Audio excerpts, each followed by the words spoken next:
Hola, bienvenidos a esta sesión de hoy. Gracias por sumarse. Espero que estén todos bien esta cuarentena.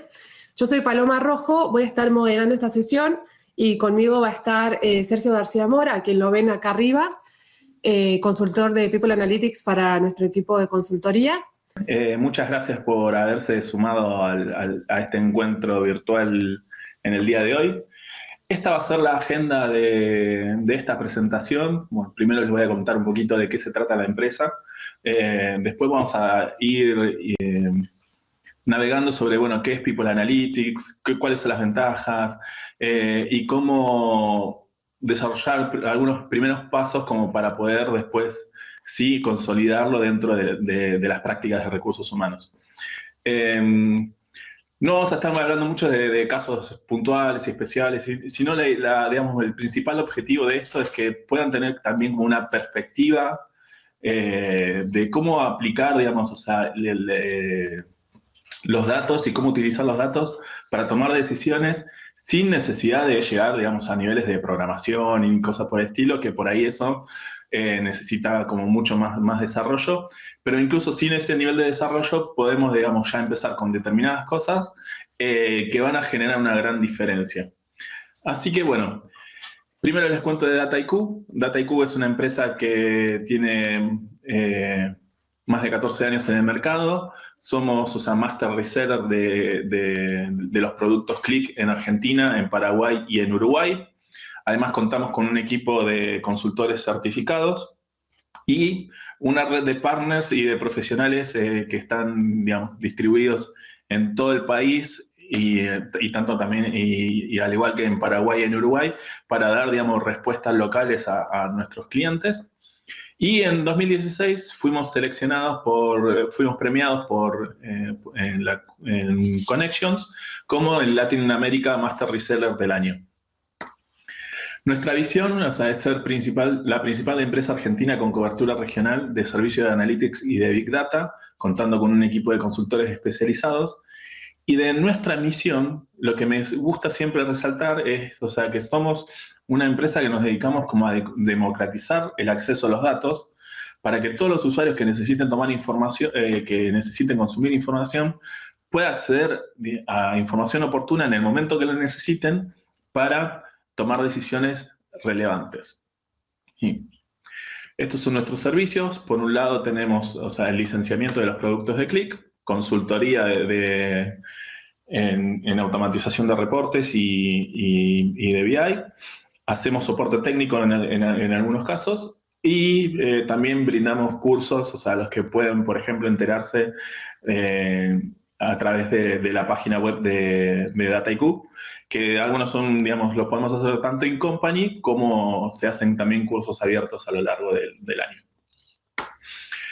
Un poco de mi historia personal, o sea, yo soy licenciado en Relaciones del Trabajo, ya estoy, digamos, en el mundo de Analytics desde 2015, 2016, pero quiero como, o sea, remontarme un poquito, digamos, a cómo estaba yo con la carrera en más o menos 2014, 2015, digamos. O sea, pues, en ese momento estaba como una suerte de crisis existencial, en donde por un lado, digamos, me costaba creerle a los gurúes que hablaban en los medios o que publicaban, digamos, en los medios, como que sentía que todo lo que hablaban era muy lindo, pero que era como que no tenía sustento o que era, digamos, como muy esotérico, por decirlo de alguna manera. Otra de las cosas que me pasaba en ese entonces era que me costaba, digamos, traducir en realidad sugerencias o proyectos de recursos humanos e incluso, digamos, o sea, implementar mejoras con muy bajo costo. Me costaba muchísimo convencer a un gerente general o a un director de recursos humanos de que me aprueben un presupuesto para implementar mejoras. Y me imagino que a muchos de ustedes también les pasará esto, de sentirse como un bombero, o sea, constantemente corriendo atrás de los problemas y apagando incendios, ¿no? Y cuando empecé a leer esto sobre data mining y análisis predictivos y que esto también se podía aplicar a recursos humanos, me encontré, digamos, con la posibilidad de demostrar qué cosas sirven y qué cosas no sirven. Y otra de las cosas, y relacionado con esto también, que todas las prácticas, o sea, las podía poner a prueba y eso me permitía después conectar las acciones de recursos humanos con los resultados de negocio. Y otra de las cosas que me voló la cabeza y que me fascinó del tema de analytics en general es esta posibilidad de hacer análisis predictivos o prescriptivos y de gestionar de cara al futuro. Entonces ya dejo de correr de los problemas, sino que empiezo a gestionar para que las cosas ocurran como yo quiero que ocurran. Yo desde en 2016 creé una empresa que se llama Data for HR y ahora estoy trabajando también, o sea, para DataIQ. Y esto un poco se lo debemos a Gastón Laterza, que fue un consultor que trabaja acá, o sea, y que siempre estaba posteando cosas de la empresa que me parecían como muy interesantes y atractivas. Y por otro lado está este ñato que se llama Spencer Sobczak, que es una persona de Estados Unidos que permanentemente está comparando los distintos sistemas de BI, tanto Tableau, Power BI y las herramientas de Qlik, que puede ser tanto QlikView y QlikSense. Y una de las cosas que siempre ponderaba de las herramientas de Qlik era la potencia para gestionar datos. Digamos, como que para la automatización de reportes y la automatización de grandes volúmenes de datos, o sea, Qlik es como mucho más solvente. Así que por estas razones, o sea, me metí en el mundo de Analytics y estoy también, o sea, trabajando acá en DataIQ justamente para ayudar a generar estas perspectivas en los proyectos de recursos humanos. Ahora, ¿por qué es necesario aprovechar los datos en las empresas?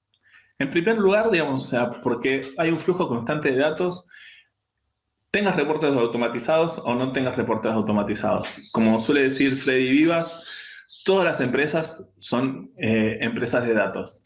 Ahora, si la estamos aprovechando o no, es un tema totalmente diferente. Y por otro lado, es la posibilidad de dar respuestas en contextos VICA. O sea, estos contextos VICA son volátiles, inciertos, complejos y ambiguos, digamos. Y hoy por hoy, o sea, estamos en un claro ejemplo que va a perdurar, digamos, en los libros y artículos y cursos de management de acá al futuro por muchos años, ¿no? En donde en marzo, digamos, tenemos, por ejemplo, a Julieta Pink, que es una conductora de un programa de radio, que ella dice, bueno, o sea, el año empieza en marzo. Entonces, el 1 de marzo lanzó sus felicitaciones, sus saludos de Año Nuevo, y después nos encontramos con, digamos, con esta cuarentena en donde no sabemos, o sea, todavía hasta cuándo va a durar y cuál va a ser el impacto y cosas por el estilo. Y desde recursos humanos y en las empresas en general, digamos, tuvimos que empezar a responder preguntas que por ahí tal vez la información no la teníamos tan disponible. Y algunas preguntas, o sea, como bastante sencillas, como por ejemplo, ¿cuántas personas tienen más de 60 años? ¿No?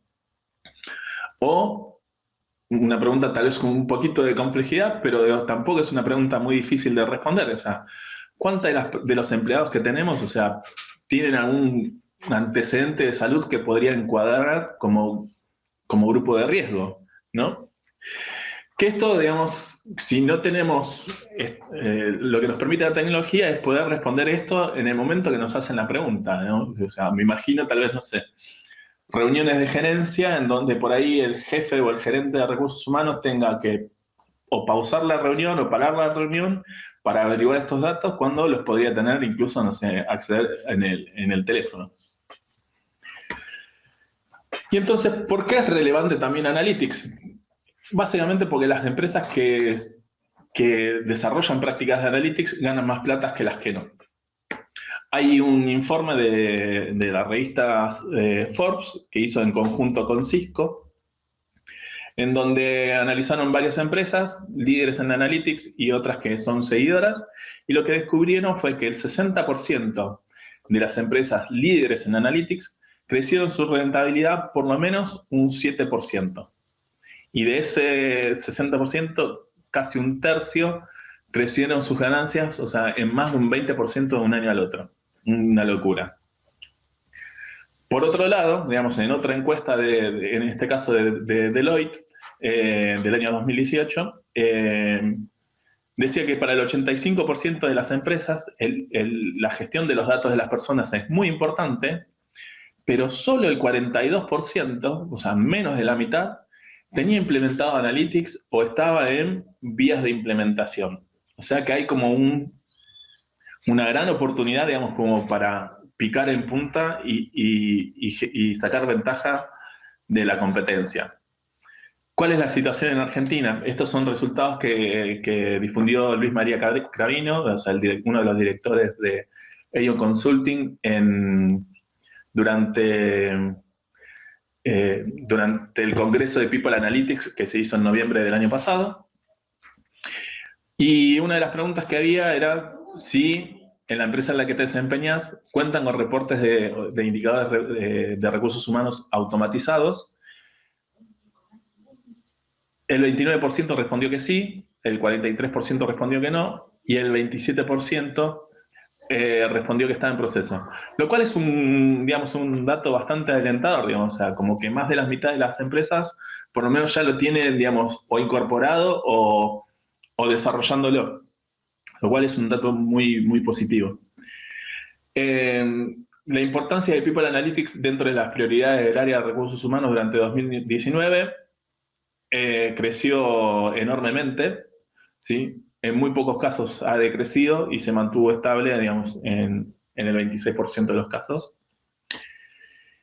Y si se implementaron algún proyecto de People Analytics durante el año 2019, en el 23% de los casos, o sea, en 28 empresas, la respuesta fue positiva, en el 60% de los casos no, y en el 17% de los casos se analizaron propuestas.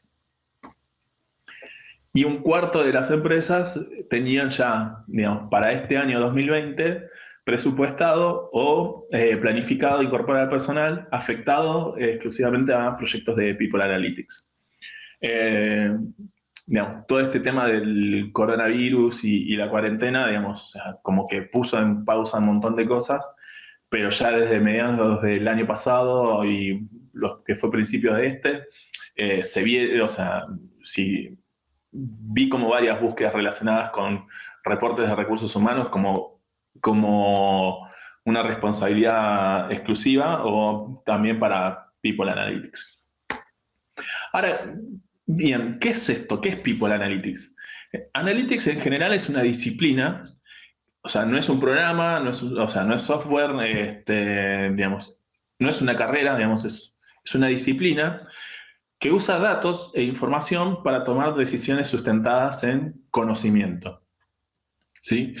Esto combina tanto el análisis estadístico junto con la potencia computacional para poder encontrar insights relevantes para la toma de decisiones desde múltiples fuentes de datos. O sea, nosotros en un proyecto de Analytics, ¿qué hacemos? Relevamos datos de recursos humanos, relevamos datos de negocio, si hace falta relevamos datos de fuentes externas y en esa combinación de fuentes de datos tratamos de encontrar un insight que vendría a ser como un conocimiento específico que estaba oculto entre los datos y que eso nos va a ayudar a tomar mejores decisiones.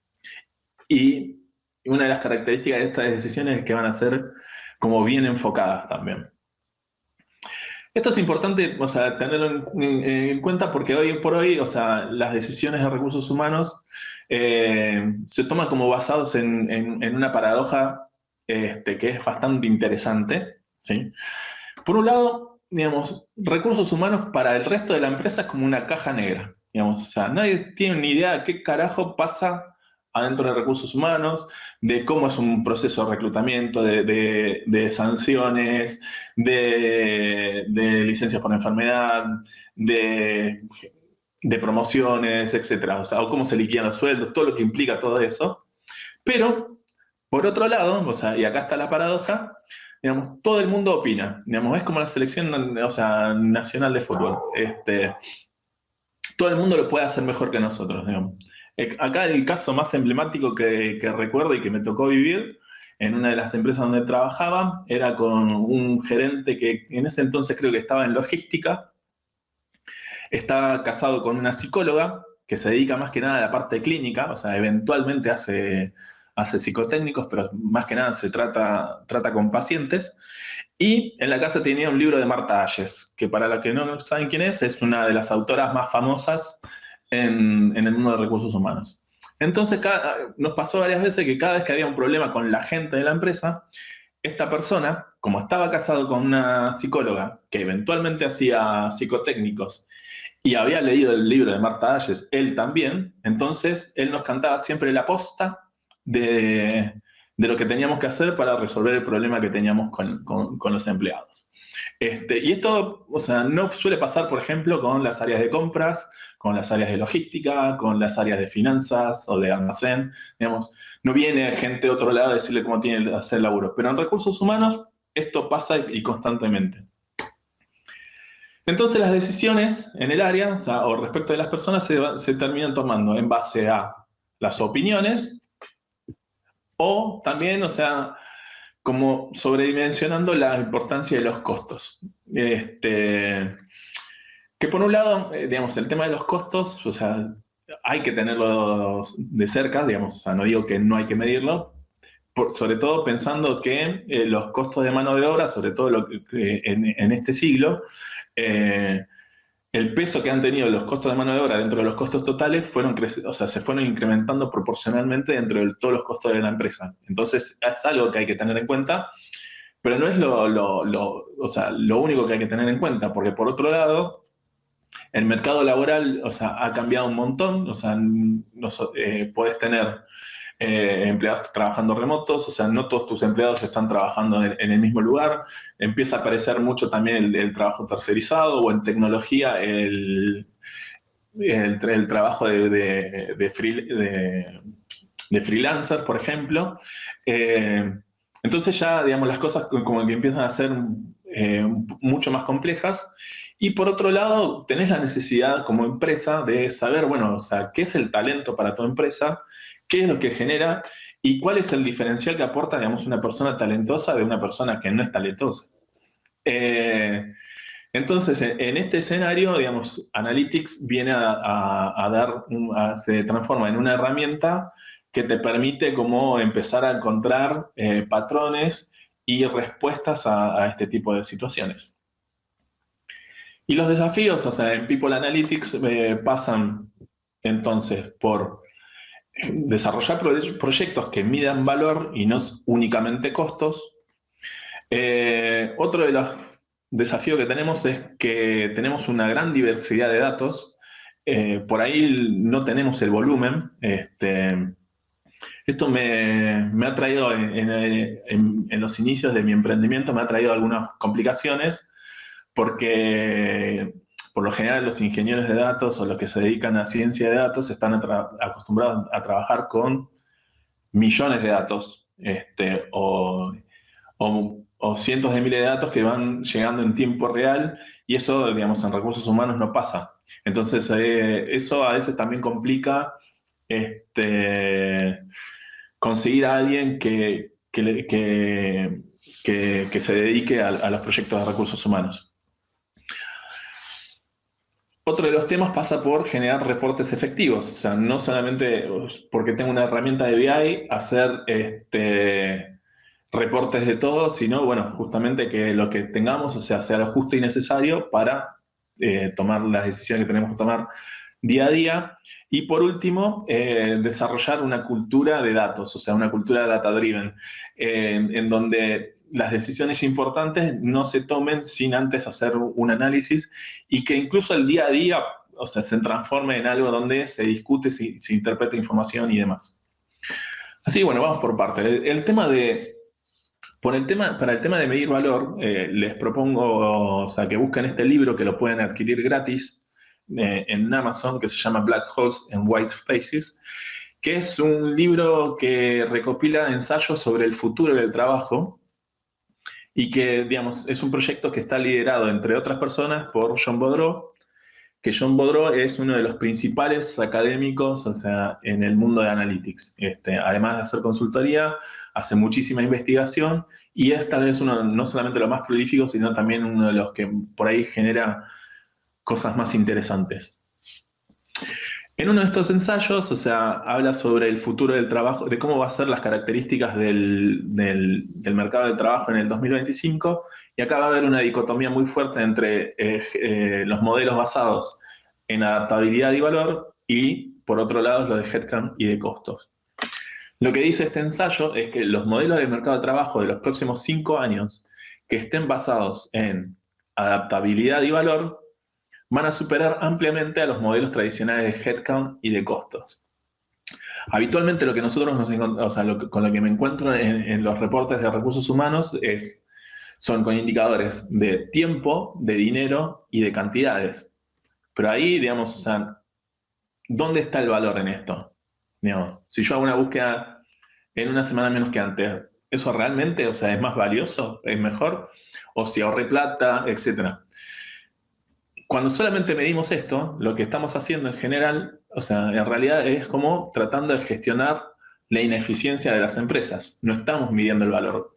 Por ejemplo, no sé, en una capacitación, o sea, lo valioso sería que, bueno, la gente aprenda y que lo traslade al trabajo, no cuánta gente fue a un curso y cuánto nos salió. ¿No? ¿Me explico?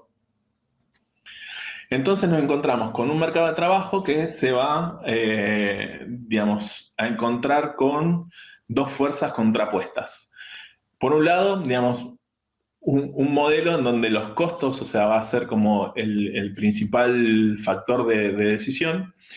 Y eso, digamos, o sea, como características, o sea, principal, va a ser que el presupuesto va a ser el rey de la gestión y el foco va a estar siempre puesto en reducir los costos.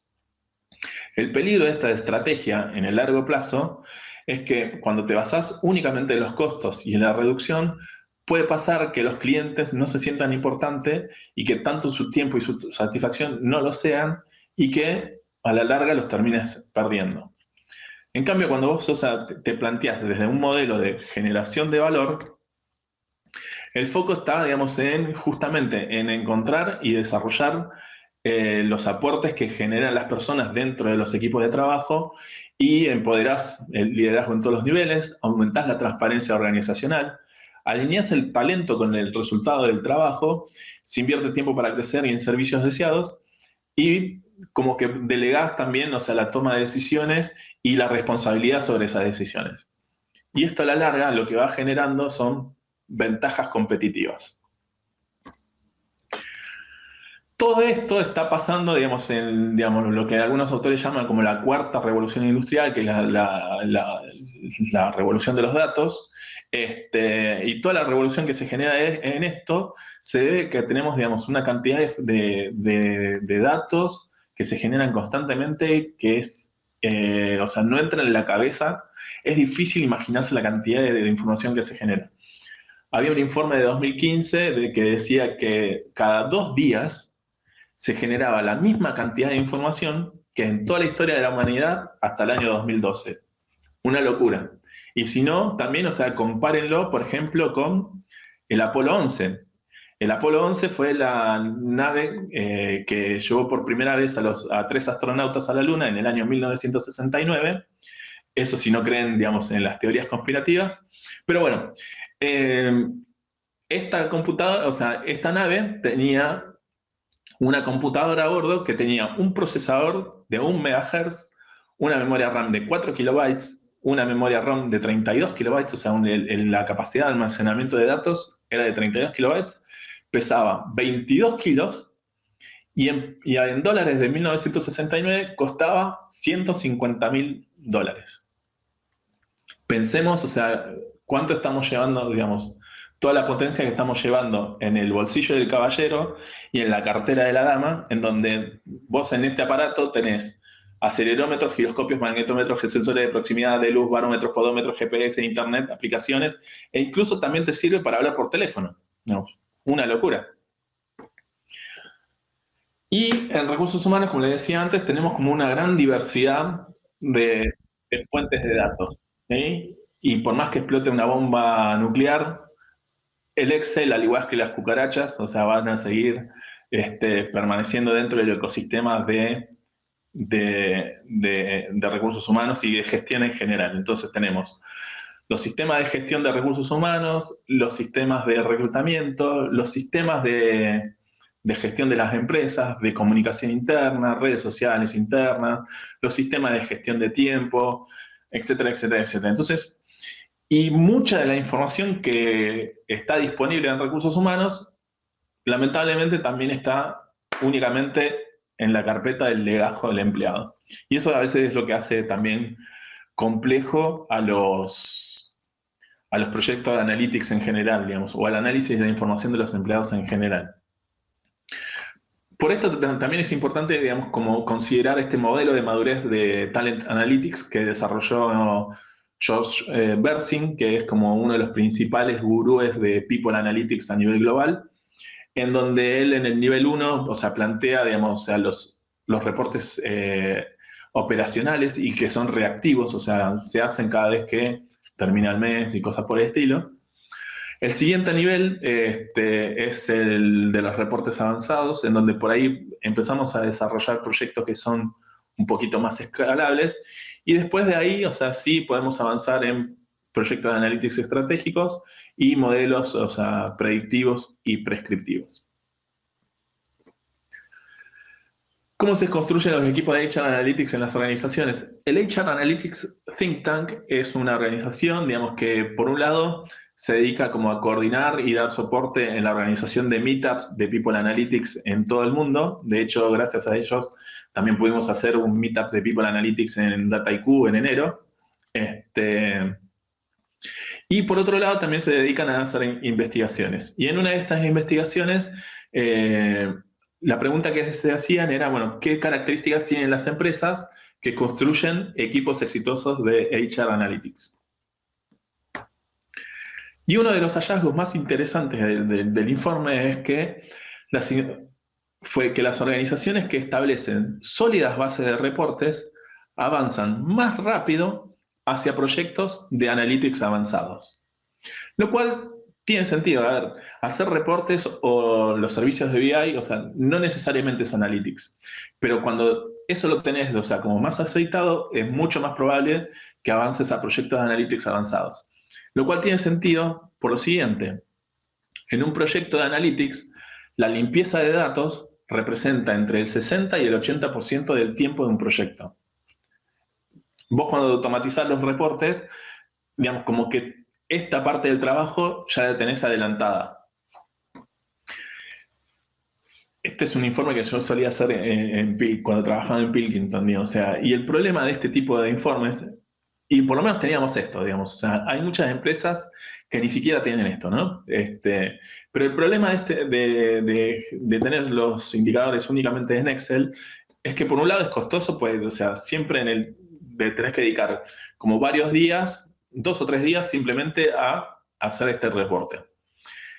Es monótono, o sea, lo cual también es rígido, es propenso a errores, suele depender de una persona esto también, o sea, entonces la persona que se encarga de estos informes, las vacaciones, por ejemplo, o sea, se tiene que planificar a partir de la segunda semana, o si tenés la mala suerte de que esta persona se enferme o tenga algún problema en la época de hacer reportes, eso trae como muchísimos problemas. Y por último, o sea, otro problema que tiene es que esto no es escalable. O sea, un reporte en Excel puede salir fácil, puede salir entendible, pero digamos, o sea, es difícil hacer que crezca, digamos, que crezca en complejidad y que crezca en el valor que te aporta la información. En cambio, pasar de Excel a sistemas de reportes de self-service, o sea, Power BI, Tableau o ClickSense, que es lo que, por ejemplo, o herramientas de código abierto, lo que vos ganás con eso es ganás tiempo para analizar información y no para hacer reportes operativos, eliminás los errores humanos y contás con información precisa en el momento justo. Digamos, imaginemos de vuelta la reunión que tuvimos, no sé, hace un mes atrás, o sea, con la gerencia de la empresa. Bueno, ¿quiénes son nuestras personas que están dentro de grupo de riesgo? ¿Quiénes son las personas que tienen 60 años? Eso lo podés responder, digamos, en el momento si tuvieras, digamos, desarrollado algún tipo de proyecto como estos. Y lo que te va a permitir después de esto con el tiempo es, digamos, como impulsar y desarrollar una cultura de datos. Les recomiendo leer, pueden leer o escuchar este podcast de una entrevista de David Green, que seguramente muchos de los que están interesados en temas de People Analytics lo conozcan, que le hizo a John Boudreau, en donde, bueno, una de las cosas que dice es considerar a la automatización como parte de la fuerza de trabajo. Digamos, como pensar, digamos, el costo de una licencia, de un servicio, lo que sea, como si fuese un empleado más de tu organización, que le da servicios, digamos, como a distintas áreas. Y bueno, una de las cosas que ahí él dice es que, bueno, después tenés que, como que identificar cuáles son las tareas como más rutinarias y de alto volumen, que eso, digamos, entra en lo que se llama RPA, o sea, Robotic Process Automation, o tareas, o sea, no rutinarias, complejas, creativas y exploratorias, la automatización cognitiva, que sería, por ejemplo, la lectura, entre comillas, de currículums, digamos, como para ver de los candidatos o de mis empleados cuáles puedo considerar para un puesto o para una promoción, por ejemplo. Y esto es lo que nosotros hicimos en Dataiku con un cliente que por cuestiones de confidencialidad y privacidad que tenemos firmadas con este cliente no puedo o sea, decir cuál es, pero bueno, lo único que puedo comentar es que es una empresa que se dedica al rubro de energía. Nosotros empezamos a trabajar en recursos humanos con ellos en abril de 2017. En julio ya tenían, digamos, como una primera versión del tablero, ¿sí? Con algunos indicadores los indicadores principales que necesitaban ver en ese momento. Todo eso fue, digamos, evolucionando y se fue haciendo mucho más complejo. Y un año y medio después, en 2019, tenemos como un tablero mucho más complejo, con muchas más métricas, que abarca muchas áreas de recursos humanos, y también lanzamos el primer proyecto de analítica avanzada a mediados del año pasado. Empezamos a hacer un proyecto de análisis predictivo de la rotación de personal, enfocada, digamos, en la unidad de negocios que tiene como mayor competencia por la mano de obra. Lo interesante de esto, o sea, es que en poco tiempo, o sea, el hecho de tener todos los datos ordenados y automatizados y demás, una vez que ya lanzamos el primer proyecto, ya enseguida empezaron a desarrollarse como nuevos proyectos de analytics, como por ejemplo de actividades en la red social corporativa, que en este caso trabajan con Yammer, análisis de opiniones de las entrevistas de egreso, y bueno, y también se está trabajando ahora con la integración de ClickSense, que es como una herramienta de click, o sea, mucho más orientada al usuario final. O sea, eso significa que no necesitas tantos conocimientos de programación como para desarrollar tableros. ¿Sí? No sé, Paloma, si hay alguna pregunta hasta acá que hay ya que... Pues no estoy viendo las preguntas solo ahora. Me vas a interrumpir. Listo. Perfecto. Pero si quieren hacer preguntas, las invito a hacerlas bien. Aprovechen el chat, o sea, les va a aparecer, digamos, como a la derecha, abajo de la pantalla. Y el tema de la cultura de datos, o sea, cuando el top management, o sea, cuando la dirección de la empresa está más educado, entre comillas, y entiende la diferencia entre analytics y reporting, las áreas de People Analytics son más sólidas. Y una de las cosas que hay que tener siempre en claro con Analytics es que el propósito de Analytics es generar conocimiento. Esto lo suelo también, o sea, comparar con las herramientas de BI, que con las herramientas de BI por lo general lo que hacen es generar como información. Y el riesgo que corres con eso es que generas una sobreabundancia de información, digamos. Es tan fácil desarrollar tableros, o sea, incluso por usuarios finales, que por ahí generas como una abundancia de información. En cambio, en Analytics, vos lo que tratás de buscar y de encontrar es un conocimiento específico. Por ejemplo, en una encuesta de clima, nosotros teníamos todas las dimensiones de la encuesta de clima. Este es digamos, un gráfico de correlaciones, ¿sí? Lo que tenemos, o sea, acá son las dimensiones de la encuesta y acá otra vez se repiten para ver justamente, bueno, en el cruce qué tan fuerte es la relación. Cada cuadradito es un cruce. Mientras más oscuro es el color, o sea, más fuerte es la relación entre esas dos dimensiones de la encuesta de clima. Entonces, una de las cosas interesantes de acá, o sea, un conocimiento específico que descubrimos en este caso fue que hubo una correlación bastante fuerte entre las dimensiones de desarrollo y de capacitación y una dimensión de negocio como es orientación a la calidad. Esto es una empresa alimenticia de la provincia de Córdoba, donde, digamos, en esta fábrica la calidad, como en todas las fábricas, es un valor muy importante. Acá hay que hacer una aclaración muy importante, que lo que nosotros encontramos con las correlaciones son cosas que están relacionadas, valga la redundancia, pero no necesariamente que una explica a la otra. O sea, acá no hay una relación causal, sí hay una relación, que también es muy importante. Para ver cuál es lo que impacta en una en la otra, habría que hacer como más análisis. Pero imaginemos por un segundo, concédanme que sea capacitación lo que influye en calidad. Lo que suele pasar en la mayoría de las fábricas es que los jefes de producción quieren que los operarios se capaciten, pero fuera de horario laboral. Y los operarios quieren capacitarse, pero no se quieren capacitar fuera del horario laboral. Entonces ahí siempre estamos, digamos, desde recursos humanos, lidiando con esta tensión. En cambio, si supiéramos, o sea, tuviéramos la certeza de que es capacitación la que influye en calidad, seguramente al momento de capacitar a los operarios, los jefes de producción van a ser un poquito más flexibles o creativos para encontrar un huequito para que los empleados se capaciten, porque cuando mejora la percepción de capacitación, va a mejorar la percepción de calidad. O sea, una de las preguntas tenía que ver con los accidentes de tránsito de una línea de colectivos de transporte urbano en particular, en donde había esta discusión si eran los choferes más viejos los que chocaban o los choferes más jóvenes, ¿sí? Entonces, bueno, la respuesta correcta acá en el juego era que no había una relación con la edad. Lo que vemos en este gráfico es, en el eje de las X, la edad de los choferes, o sea, mientras más jóvenes van a estar acá, y los choferes más grandes están en la derecha del gráfico, y la cantidad de choques, que lo vemos en el eje vertical. Mientras más choques tenía un chofer, más arriba iba a aparecer en el gráfico.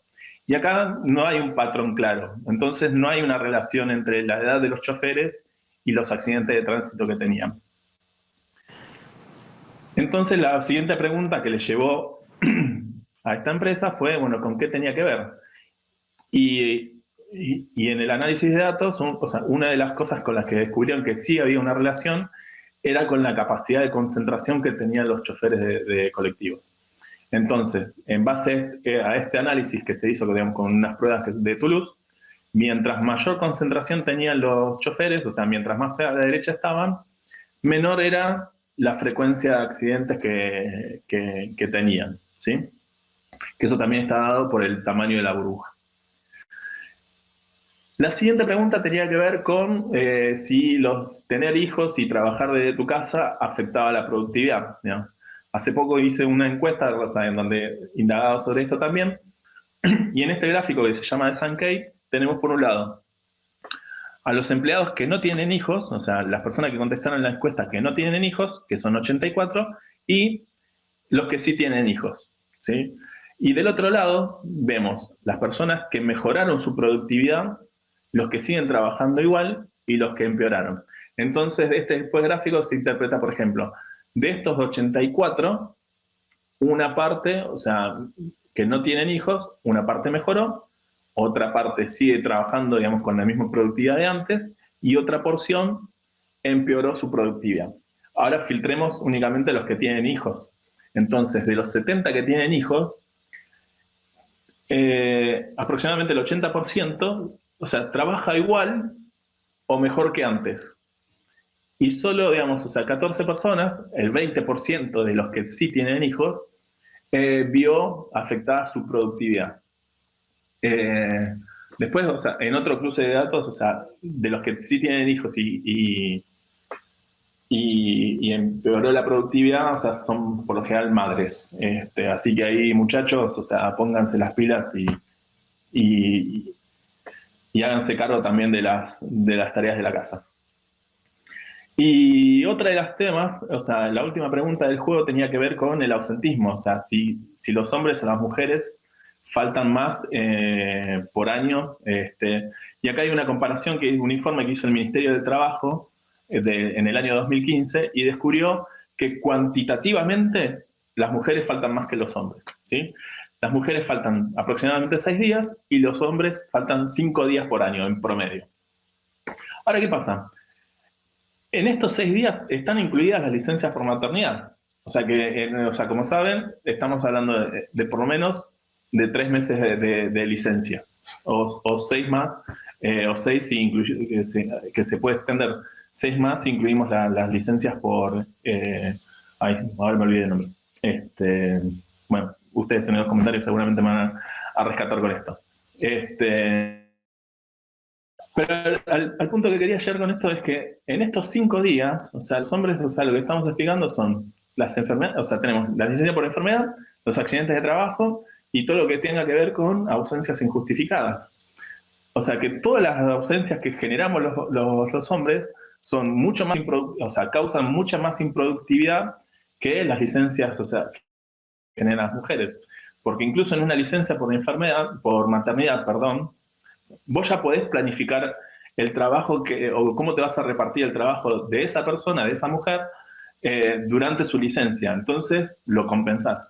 En cambio, todas las enfermedades, las ausencias que generamos los varones, generan como mucha más improductividad, son imprevisibles y eso perjudica a la larga los resultados.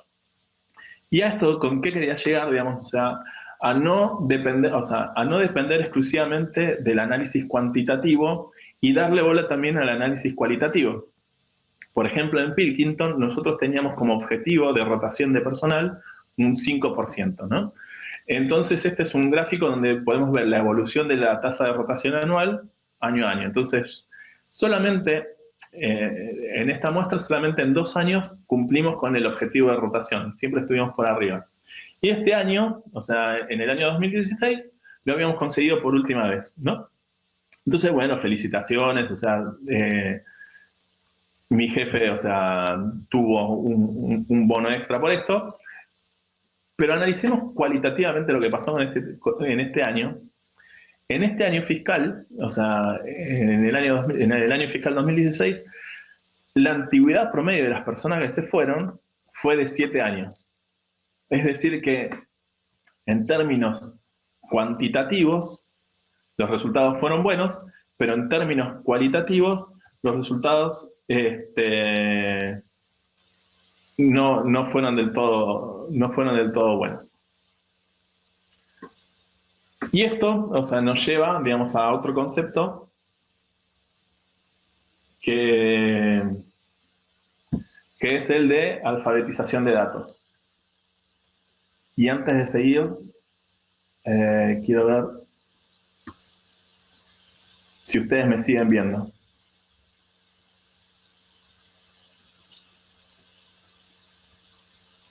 ¿Estoy todavía en vivo? O sea, ¿sí? Ah, perdón.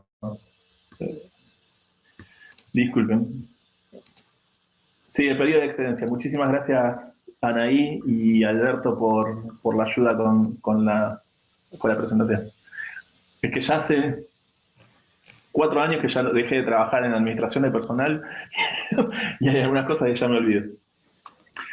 Este tema de la alfabetización de datos, o sea, la comparación de análisis, o sea, de tener en cuenta también, o sea, los datos cuantitativos y análisis cualitativos, entraría dentro de lo que se llama data literacy o alfabetización de datos.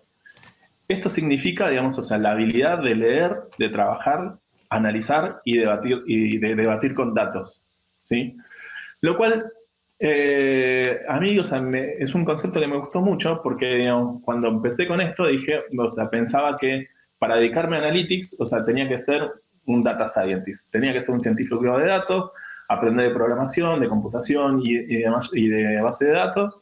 Y esto te dice que no, o sea, que hay distintos roles que van a tener distintas responsabilidades en distintos momentos y que vos podés encontrarte, por ejemplo, con los data champions, que van a ser tal vez personas que tienen algunas habilidades de programación o de análisis de datos, pero que no llegan al nivel de un data scientist, los entusiastas, que por ahí son personas que no tienen la capacidad técnica, pero sí, o sea, reconocen el valor de tomar decisiones con datos, y siempre vas a tener personas que van a estar poniendo palos en la rueda. Entonces, identificar estos roles en los distintos momentos de los proyectos de datos también te va a ayudar, digamos, a ver cuáles son las acciones que vos necesitas llevar adelante para cada una de estas personas. Y en la página de Qlik pueden encontrar, o sea, bajo el menú de Data Literacy Program, muchas actividades gratuitas para hacer. Y dentro de los proyectos de Analytics, o sea, vos vas a tener roles, como por ejemplo, digamos, o sea, en proyectos de People Analytics, o sea, de recursos humanos, vas a tener gente que conozca bien de recursos humanos, ¿sí? Y vas a necesitar, por ejemplo, un expertise, o sea, de una persona que sea influyente dentro de la empresa, como para poder llevar a la acción los análisis que encuentres en un proyecto de Analytics, y que eso, digamos, después trabajando en equipo, o sea, la gente que está más en la parte técnica o tecnológica, van a ir en los distintos momentos de los proyectos teniendo distinta injerencia y distinta responsabilidad. Algunas aplicaciones de People Analytics, o una de las ventajas, perdón, es que provee investigaciones basadas en evidencias que permiten plantear hipótesis de trabajo.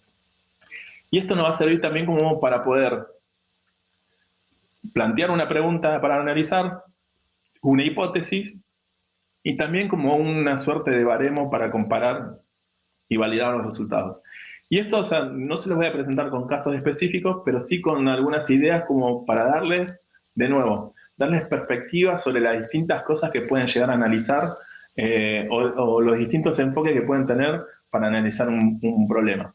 Entonces, por ejemplo, una de estas investigaciones que andan dando vuelta es un análisis de 100 años de prácticas de selección, y ahí, o sea, analizaron, bueno, cuáles son las que más relación tienen con el desempeño de los empleados. Entonces, digamos, las evaluaciones que más relación tienen con el desempeño de los empleados son los que hacen análisis sobre la inteligencia de las personas, o sea, esto que llaman General Mental Ability, que cuando lo combinan con análisis de integridad y con entrevistas cerradas, genera, digamos, como mayores probabilidad de predecir el buen desempeño. Y después, por otro lado, cosas que no tienen, digamos, ninguna relación con los resultados son la edad del candidato, los análisis de técnicas como la grafología, o los años de experiencia que tenga en el mercado de trabajo. Después, por otro lado, digamos, una investigación un poco más moderna, que está publicada en un libro que se llama Prime to Perform, encontraron que las características de los candidatos que explican el desempeño son la capacidad de jugar. Esto es, por ejemplo, no tiene que ver con, o sea, jugar al ping-pong o ser bueno en el Counter-Strike o de FIFA, sino, bueno, cuánto tiempo, o sea, le dedicarías, digamos, a solucionar problemas relacionados con el trabajo. Cuando el propósito de la empresa, eso también, digamos, es un buen predictor del desempeño.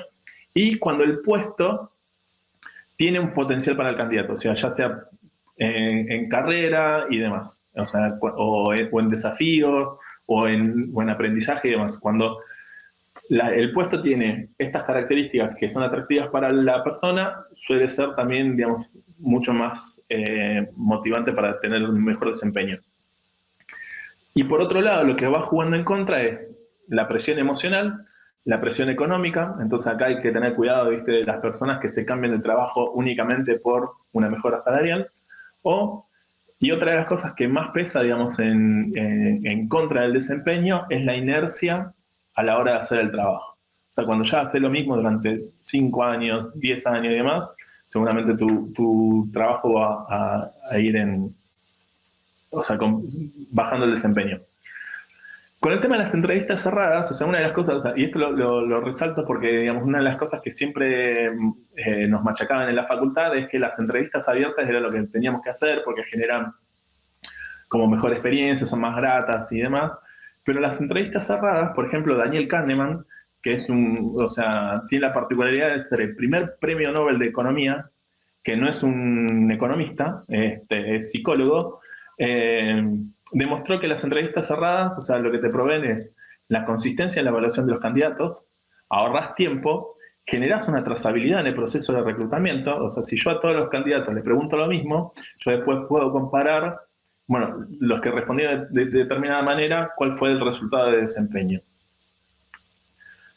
Y otra de las cosas que te permite hacer esto es involucrar a la línea en los resultados de los procesos. Y a la larga esto también se traduce, digamos, en una mejor experiencia del candidato. Y después, si quieren ver un caso de aplicación de esto en una empresa, lo pueden leer, por ejemplo, en La Nueva Fórmula del Trabajo, que es un libro sobre las prácticas de recursos humanos de Google, que fue escrito, digamos, por el que era, digamos, el número 1 de recursos humanos de Google durante 16 años, más o menos. Con el tema del ausentismo, o sea, uno podría ver, por ejemplo, hacer análisis sobre las personas, o sea, quiénes son las personas que más faltan, y compararlas con las personas que menos faltan, y a ver cuáles son las diferencias entre las características de un grupo y del otro. Uno también podría analizar las causas para ver, por ejemplo, nosotros podríamos programar en nuestros sistemas, por ejemplo, si nosotros sabemos que las ausencias típicas por angina son de 10 días, cuando tenemos una ausencia de 11 días o demás, nos salte una alerta para poder enfocarnos en ese caso. Y por último, también podríamos hacer un análisis sobre los certificados de trabajo. Esto más que nada como para que nos salten alertas, porque por ejemplo en Pilkington me pasó que un ginecólogo le dio un certificado a un hombre, a un operario hombre. O también como para detectar rápidamente o automáticamente cuando, por ejemplo, un pediatra te da un certificado a un adulto y cosas por el estilo. Y de vuelta, esto también lo podríamos comparar con, en el tiempo con la contribución que hace ese empleado dentro de la empresa y a lo largo del tiempo, en donde la antigüedad, digamos, va teniendo también como una influencia en cuánto contribuye, digamos, en los resultados de la empresa. Entonces, al principio una persona, o sea, va a estar como descubriendo la empresa, entonces no va a ser muy contributivo, después va a llegar un momento en donde se siente desafiado, en donde contribuye más, y a partir de ahí, o sea, puede empezar a menguar su contribución. Con lo cual, digamos, con esto también podríamos estar, digamos, evaluando este tipo de cosas con el propósito y con el potencial del puesto que le ofrecemos a las personas. Algunas sugerencias para hacer, o sea, lo principal en todo esto es hacer las preguntas de negocio correctas, ¿sí? Hacer la pregunta de negocio correcta es lo que te va a garantizar mucho más éxito que la tecnología en este caso. Desarrollar una cultura de datos, mapear en el caso de los reportes, bueno, quiénes son las personas que necesitan reportes y en qué momento las necesitan, definir las herramientas apropiadas para cada tipo de usuario, planificar la trazabilidad de los procesos claves y usar los datos para detectar oportunidades de mejora. Y a modo de conclusión, en escenarios de negocio tan complejos, es vital poder aprovechar la información de los colaboradores para desarrollar políticas de capital humano que tengan impacto en los negocios. Cruzar los datos de negocio y de las personas, una de las cosas que vamos a ganar con eso es gestionar los problemas reales de las empresas y no lo que opinan, digamos, los gerentes o los jefes sobre lo que está pasando con las personas. Y esto, a la larga, lo que nos va a permitir es evolucionar de un modelo basado en opiniones y costos a uno de generación de conocimiento y de valor. Y con esto les agradezco mucho, o sea, terminamos la presentación. Muchísimas gracias por haber participado. Ahora voy a leer las preguntas que pusieron y tratar de responder todas las que pueda. Así que, bien. Siempre tenemos problemas con la confidencialidad y la información de recursos humanos como temas médicos y es un dolor tener que convertir todas las poblaciones para enmascarar ese detalle. ¿Cómo resolves eso? Podés trabajar con el tema de las enfermedades, podés trabajar más que nada como trabajando con genéricos, o sea, y por ahí con determinados niveles de apertura dependiendo del sector. O sea, en teoría nosotros desde recursos humanos no deberíamos acceder, por ejemplo, a la información puntual de una persona, ¿sí? Y por eso también es importante trabajar, digamos, o sea, saber con quiénes vamos a trabajar y a quiénes les vamos a dar información y con qué nivel de detalle. Porque, por ejemplo, yo le puedo decir, no sé, el servicio médico me puede decir a mí que, no sé, que Sergio faltó por anginas. Ok, pero yo después, el reporte que voy a hacer va a ser por enfermedades respiratorias. Y a lo sumo, a lo que le interesa también a los clientes internos es cuándo se reincorpora esa persona. Pero sí, esos son temas que hay que tener mucho cuidado siempre en general, digamos, o sea, ya sea un tema de ausentismo o un tema de reclutamiento, lo que sea. El tamaño de la empresa para comenzar con People Analytics, ¿qué experiencia tiene con pymes? En realidad no hay tamaños, o sea, para desarrollar proyectos de People Analytics. En el blog de Google, por ejemplo, que se llama redos.work, redos.work, hay un caso, por ejemplo, de una empresa de 60 empleados en donde la persona encargada de recursos humanos se hizo la pregunta sobre si estaban gastando bien la plata en los canales de reclutamiento. Entonces, básicamente hizo un análisis de almacenero, en donde anotó en una columna, bueno, o sea, bueno, ¿cuánta plata gasté en LinkedIn, por ejemplo? ¿Cuánta plata gasté en tal otro canal? ¿Cuánta plata gasté en avisos? ¿Cuánta plata gasté en universidades? Y después anotó al lado otra columna, dice, o sea, ¿cuánta gente ingresó en los últimos 2 años, o sea, por cada uno de esos canales? Y una de las cosas que descubrió fue que estaba gastando mucha plata en el canal que menos entraba gente. Entonces ahí la decisión que tomó fue dejar de gastar tanto en ese canal e invertir más plata en el canal más efectivo. Las pymes sí tendrían generación de datos muy bajos, pero ahí, o sea, lo importante es ayudarlos a ver cuál es el principal problema de negocio que tienen que resolver y tratar de sistematizar esa información, no toda la información. Respecto de la otra pregunta, de la experiencia en pymes, en 2018 yo estuve haciendo una suplencia en una empresa de retail que está en Loma Hermosa, o sea, una empresa tenían 100 empleados y estaban abriendo 2 sucursales nuevas. Entonces le dije, o sea, al dueño de esa empresa le había regalado el libro de Google, la nueva fórmula del trabajo. Entonces le dije, mira, o sea, el dueño me dijo, tenés que buscarme gente para estas 2 sucursales nuevas. O sea, que tenía que salir a reclutar vendedores y cajeros. Entonces le dije, bueno, ok, déjame hacer un experimento. Entonces ese experimento consistió en hacer una serie de test a los vendedores actuales, compararlos con comparar a los mejores vendedores los resultados con los candidatos, y de esa manera, de los 5 vendedores que tuvimos que buscar, a 3 los elegimos por el método tradicional y a 2 los elegimos por mi método. Lamentablemente después no pudimos comparar los resultados porque, no sé, al mes el dólar se fue de 40 pesos a 60, las ventas bajaron, perdón, o sea, el dólar se fue de 20 pesos a 40 y las ventas bajaron de un año al otro de un 60%, así que no pudimos comparar resultados. Pero ese fue un caso de aplicación en una pyme, analizando aproximadamente 17 vendedores y cajeros, y no sé, 8 cajeros, más comparando, no sé, aproximadamente hicimos test a unos 40 candidatos aproximadamente. ¿Han tenido experiencia o creen valioso en análisis relacionado a trabajo, recursos humanos y espacio físico de trabajo? Sí.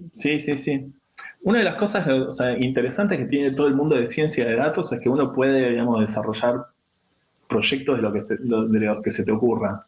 Digamos, uno podría incluso, no sé, sacar fotos de las personas, o sea, día por día para ver el estado de ánimo y ver cómo andan. Hay proyectos, por ejemplo, de inteligencia artificial en donde reconoce automáticamente quién está usando, por ejemplo, quién está utilizando los elementos de protección personal y quiénes no.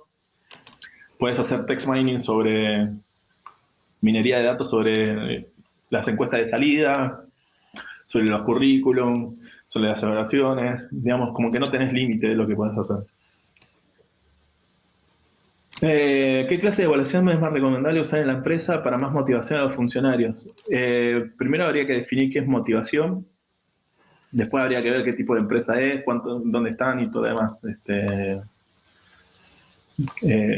No tengo una respuesta concreta a eso. Pero, por ejemplo, el libro Prime to Perform, es un buen punto de partida, me parece.